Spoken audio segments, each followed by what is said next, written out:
Morning all of you. आज हम लोग अध्ययन करेंगे class DElEd first year. Subject है हमारा F1 यूनिट 4 लेक्चर 8। आज का हमारा प्रकरण है दो शैक्षिक लेख। क्या प्रकरण है? दो शैक्षिक लेख। तो ये दो शैक्षिक लेख जो है इसका राइटर है ज्योतिराव गोविंदराव फुले। तो इसके पहले वाला वीडियो में मैं ज्योतिराव गोविंदराव फुले का जीवन परिचय के बारे में हम लोग पढ़े हैं। आज हम लोग उनके दो शैक्षिक लेख हैं इसके बारे में जानेंगे। ये दो शैक्षिक लेख कौन कौन सा है? तो दो शैक्षिक लेख में सबसे पहला है गुलामगिरी। कौन? गुलामगिरी। और दूसरा है हंटर कमीशन के समक्ष शिक्षा व्यवस्था पर दिए गए व्याख्यान का संकलन। यानी पहला दो शैक्षिक लेख में पहला आ गया गुलामगिरी और दूसरा आया हंटर कमीशन के समक्ष शिक्षा व्यवस्था पर दिए गए व्याख्यान का संकलन। तो सबसे पहले हम गुलामगिरी के बारे में अध्ययन करेंगे।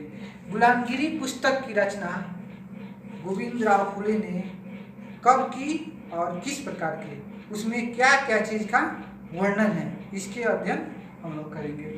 तो सब सन 1873 ईस्वी में 1873 ईस्वी में गोविंदराव फुले ने सत्य शोधक समाज की स्थापना की थी। किस समाज की? सत्य शोधक समाज की। उसी समय एक गुलामगिरी नामक पुस्तक की उन्होंने रचना की थी और गुलामगिरी नामक पुस्तक उसी समय प्रकाशित हुआ। कब? 1873 ईस्वी में। तो महात्मा गांधी ने ज्योतिबा फुले ने इस गुलामगिरी पुस्तक नामक पुस्तक में उस समय जो ब्राह्मण समाज, दलितों, शूद्रों पर जो अत्याचार करते थे, उसी का वर्णन इन्होंने इस पुस्तक में किया है। उस समय शूद्र और अनुसूचित जाति के लोगों को शिक्षा से वंचित किया जा रहा था, उसको उन्होंने इस पुस्तक में वर्णन किया है। ज्योतिबा फुले ने जो उस समय मनु द्वारा रचित जो पुस्तक है मनु, उसमें बताया गया है जिस समस्त कास्ट का, यानी चाहे वो पंडित जी हो, ब्राह्मण हो या जनरल कास्ट हो या ओबीसी हो, एसटी हो, सारी कास्ट के जितने भी लड़की है, औरत है, उसे शूद्र माना जाता था। मनुस्मृति में उसे शूद्र माना जाता था और इन सबों को शिक्षा से वंचित किया जाता था। इनको समाज में जो पुरुषों का स्थान था वो स्त्रियों को नहीं था। उन्हें समाज में हीन दृष्टि से देखा जाता था। किसको? समस्त कास्ट के महिलाओं को, लड़कियों को, और उन्हें शिक्षा से वंचित किया जाता था। लेकिन यहाँ तक शादी विवाह में पुरुषों की प्रधानता होती थी, पुरुष का वर्चस्व रहता था, जिसका घोर विरोध किया किसने? ज्योतिबा फुले ने। इस पुस्तक में इन्हीं का वर्णन किया गया। ज्योतिबा फुले ये मानते हैं कि हर काम में पुरुष और स्त्री का समान स्थान होना चाहिए। जिस प्रकार एक बैलगाड़ी का दो पहिया होता है और एक पहिया के बिना एक पहिया अधूरा होता है, चल नहीं सकता है, सेम उसी तरह पुरुष और स्त्री के बिना समाज का विकास नहीं हो सकता है। इसलिए जितना स्थान समाज में पुरुषों का होना चाहिए उतना ही स्थान स्त्रियों को होना चाहिए। अब स्त्रियों को स्थान कब मिलेगा? जब उसे शिक्षा दिया जाएगा। यहाँ तक ज्योतिबा फुले ने सबसे पहले लड़कियों के लिए विद्यालय की स्थापना किया। यह उस समय से लेकर और आने वाले युग तक एक बहुत बड़ा क्रांतिकारी काम है, क्योंकि आज जितने भी स्त्री शिक्षा प्राप्त कर रही है ये सब ज्योतिबा फुले का ही दिन है। ज्योतिबा फुले ये मानते हैं कि जब से देश में ब्राह्मण समाज की सत्ता कायम हुई है तब से शूद्र कास्ट पर अत्याचार हुआ है। उन्हें स्वतंत्र रूप से अपने कार्य करने का अधिकार नहीं है। शूद्रों को सताया जाता है, उनसे गुलामी कराया जाता है, उन्हें शिक्षा से वंचित किया जाता है, उन्हें शिक्षा प्राप्त करने का अधिकार नहीं है। वे ब्राह्मण को ढोंगी बताते थे। वे बताते थे जो कर्म कांड के माध्यम से ब्राह्मण जो है वे सत्ता पर कायम रखते हैं, वे शूद्र समाज पर अत्याचार करते हैं, उनको शोषण करते हैं। वे मानते हैं कि सभी को स्वतंत्र होना चाहिए, सभी को शिक्षा प्राप्त करने का अधिकार होना चाहिए, चाहे वो शूद्र हो या ब्राह्मण हो, सबको शिक्षा प्राप्त करने का समान अधिकार होना चाहिए। यही उन्होंने इस पुस्तक के माध्यम से सबको यही जागरूक किया है कि हमें किसी भी प्रकार का भेदभाव नहीं रखना चाहिए। लड़का हो या लड़की हो, चाहे किसी भी कास्ट के व्यक्ति हो, सबको शिक्षा का समान अधिकार होना चाहिए। जब तक शिक्षा सभी के पास नहीं पहुंचेगा तब तक समाज का विकास नहीं हो सकता है। जब तक समाज का विकास नहीं होगा तब तक देश का विकास नहीं हो सकता है। इसलिए शिक्षा सबके लिए जरूरी है। जब तक शिक्षा नहीं मिलेगा तो कोई अपने बारे में नहीं समझेगा कि हमारा कर्तव्य क्या है, हमें क्या करना चाहिए। तो शिक्षा सबके लिए जरूरी है। इसके बाद इस पुस्तक में ज्योतिबा फुले ने दक्षिण अफ्रीका और अमेरिका जैसे बड़े देशों में दास व्यापार होते था।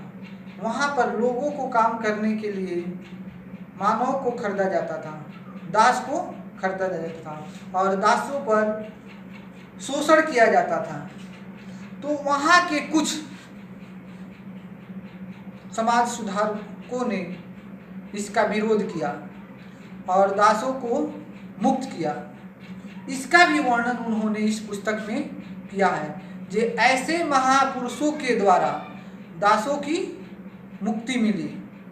तो ये जो है दासता से मुक्ति प्राप्त करना हर व्यक्ति का अधिकार है। वह इस पुस्तक के माध्यम से सबको जागरूक करना चाहते हैं कि दासता से सबको मुक्त होना चाहिए। कोई भी व्यक्ति किसी का दास न हो, हर व्यक्ति स्वतंत्र हो, अपने कार्य करने के प्रति वे स्वतंत्र हो, उसको अपनी योग्यता के अनुसार कार्य मिले, उसे शिक्षा मिले, वह शिक्षा प्राप्त करे या किसी भी प्रकार के वह काम स्वतंत्र रूप से कर सके, वह किसी का दास न हो। उन्होंने इस पुस्तक के माध्यम से सबको जागरूक किया है। तो अब आते हैं, उनका दूसरा शैक्षिक लेख है हंटर कमीशन के समक्ष शिक्षा व्यवस्था पर दिए गए व्याख्यान का संकलन।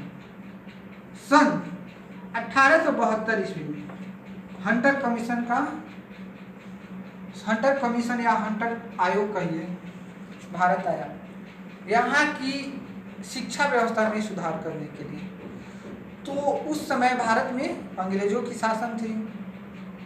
शिक्षा भारत के अन्य संस्कृतियों के साथ साथ शिक्षा व्यवस्था पर भी हंटर कमीशन का ध्यान गया। तो उस समय ज्योतिबा फुले ने हंटर कमीशन के समक्ष जो भारत की शिक्षा व्यवस्था थी उसका उन्होंने व्याख्यान किया था। उनका मानना था कि भारत के जो प्राइमरी शिक्षा है उस पे ब्राह्मणों का वर्चस्व है। ब्राह्मणों को इतना पैसा नहीं मिलता था जिससे वे अपने जीवन यापन कर सके। शिक्षा पर पूर्ण रूप से ब्राह्मण का ही अधिकार था, अन्य कास्ट को बहुत कम। उच्च शिक्षा पर तो सिर्फ ब्राह्मण का ही अधिकार था, दूसरे कास्ट का नहीं। तो वे मानते थे कि सरकार से यह आग्रह किए थे कि शिक्षा व्यवस्था ऐसी होनी चाहिए जो सबको प्राप्त हो और जो शिक्षा व्यवस्था में शिक्षक के रूप में जो सिर्फ ब्राह्मण व्यक्ति ही शिक्षण का कार्य करते थे, शिक्षण का कार्य करते थे, तो ऐसा नहीं होना चाहिए। शिक्षण पर शिक्षण होना चाहिए और शिक्षक के योग किसी भी कास्ट का व्यक्ति हो वह शिक्षक के रूप में काम कर, उसे शिक्षक के रूप में कार्य करने की स्वतंत्रता होनी चाहिए। यानी उनके कहने का तात्पर्य ये था जो ब्राह्मण लोग पढ़ने पढ़ाने के काम जो करते थे सिर्फ ब्राह्मण लोग ही करते थे, तो ऐसा नहीं होना चाहिए।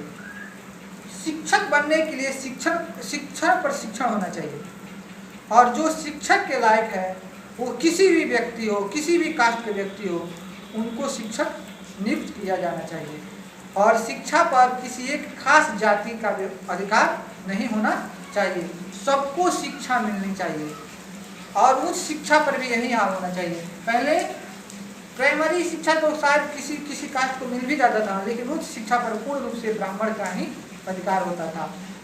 शूद्र कास्ट का, SC ST का शिक्षा पर अधिकार नहीं था। तो वह सरकार से अपील किया, आग्रह किया कि शिक्षा व्यवस्था भारत में ऐसी होनी चाहिए जो सबको मिले, चाहे वो स्त्री हो, पुरुष हो, SC ST हो या ब्राह्मण हो, सबको शिक्षा पर समान अधिकार होनी चाहिए। तो हम लोगों ने आज अध्ययन किया ज्योतिबा फुले द्वारा रचित 2 शैक्षिक लेख, जिसमें पहला है गुलामगिरी और दूसरा है हंटर कमीशन के समक्ष शिक्षा व्यवस्था पर दिए गए व्याख्यान का संकलन। तो चलिए महात्मा फुले को शिक्षा दर्शन पर हम लोग ध्यान देते हैं कि हमें शिक्षा पर किसी खास व्यक्ति का अधिकार नहीं होनी चाहिए, शिक्षा सबके लिए होनी चाहिए, शिक्षा में किसी भी प्रकार का भेदभाव नहीं होना चाहिए, स्त्री हो, पुरुष हो या किसी भी कास्ट का हो, सबको शिक्षा समान रूप से मिलनी चाहिए। उसके बाद समाज में जो दास प्रथा है उसे दूर होनी चाहिए। कोई व्यक्ति किसी का दास गुलाम नहीं है, हर व्यक्ति को अपने अपने कार्य करने की स्वतंत्रता होनी चाहिए। हर व्यक्ति अपने अपनी योग्यता के अनुसार हर कार्य कर सकता है, किसी भी प्रकार का पाबंद नहीं होनी चाहिए। तो थैंक यू, फिर मिलेंगे अगले वीडियो में।